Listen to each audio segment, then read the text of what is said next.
खाड़ी के तेल टर्मिनल, बंदरगाह और रिफाइनरी अब संभावित निशाने के तौर पर देखे जा रहे हैं।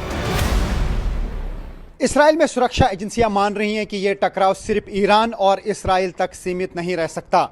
अगर ईरान के सहयोगी गुट या इलाके में दूसरे देश इस जंग में खुल के उतरते हैं तो पूरा मिडल ईस्ट एक बड़े सैन्य संघर्ष में बदल सकता है। यही वजह है कि यहां हर हमले और हर जवाबी कार्रवाई को बेहद करीब से देखा जा रहा है।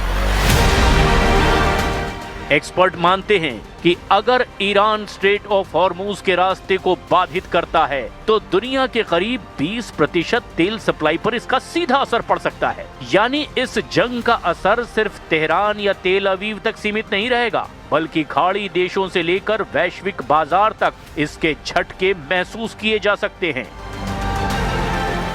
यही वजह है कि अब सबसे बड़ा सवाल है, क्या ये संघर्ष जल्दी खत्म होगा या फिर मिडिल ईस्ट में एक लंबी और महंगी जंग की तरफ ये बढ़ चुका है।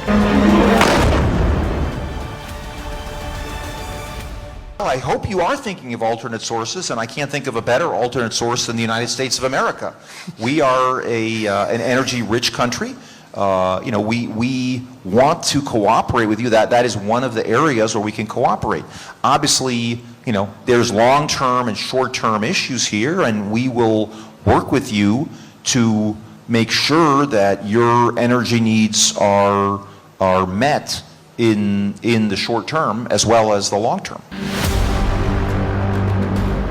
अमेरिका की ये पेशकश बताती है कि मिडिल ईस्ट की इस जंग का असर अब दुनिया की ऊर्जा राजनीति पर भी पड़ रहा है। अगर स्ट्रेट ऑफ हॉर्मूज में तनाव बढ़ा तो भारत, चीन और यूरोप जैसे बड़े तेल आयातकों पर इसका सीधा असर पड़ सकता है।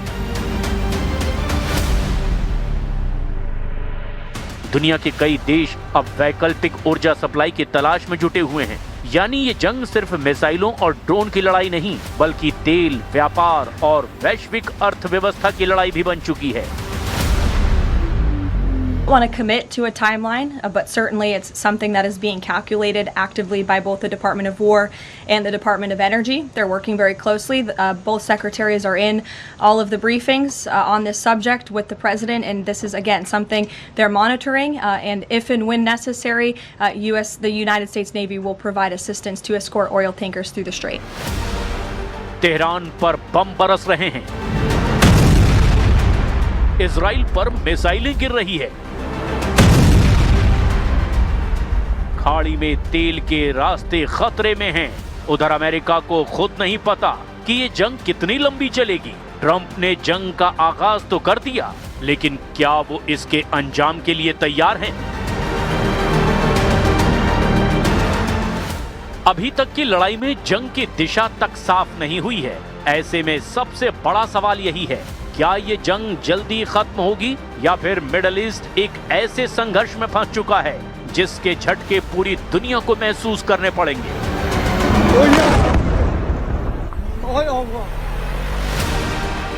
एक तरफ अमेरिका और इजराइल सैन्य दबाव बढ़ा रहे हैं, तो दूसरी तरफ ईरान भी मिसाइलों और ड्रोन्स के सहारे पलटवार लगातार जारी रखे हुए है।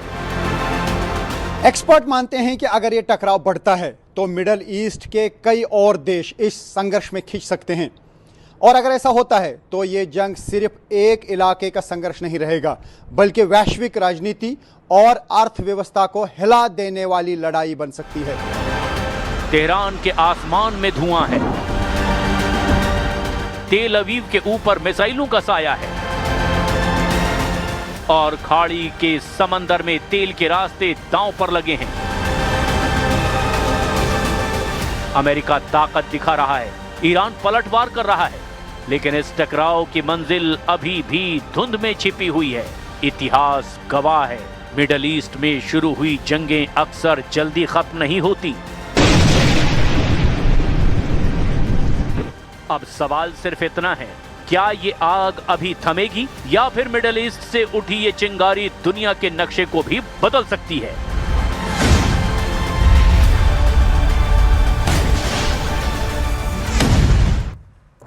और देखिए, इस युद्ध के बीच एक फैक्टर चीन और रूस भी सामने आ रहा है जो ईरान के बेहद करीबी है। लेकिन सवाल उठ रहे हैं कि क्या इस युद्ध में ईरान अकेला पड़ गया है?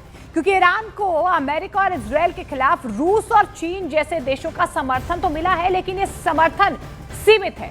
दोनों देशों ने हमलों की निंदा की है, युद्ध रोकने की अपील की है, कूटनीतिक बयान भी दिए हैं, लेकिन अब तक ना तो चीन और ना ही रूस ने इस युद्ध में कोई सैन्य हस्तक्षेप किया है। और माना यही जा रहा है कि रूस और चीन के इस युद्ध से दूरी बनाने की बड़ी वजह उनकी अपनी समस्याएं और हित हैं, जिसे रूस पहले ही यूक्रेन वॉर में उलझा हुआ है और कोई नया युद्ध नहीं चाहता है, तो वहीं चीन भी अपने व्यापारिक ऊर्जा हितों की वजह से चुपचाप बैठा हुआ है। रूस चीन दोनों के लिए ईरान की दोस्ती जरूरी तो है, लेकिन उन्हें युद्ध में उतरना स्वीकार नहीं है।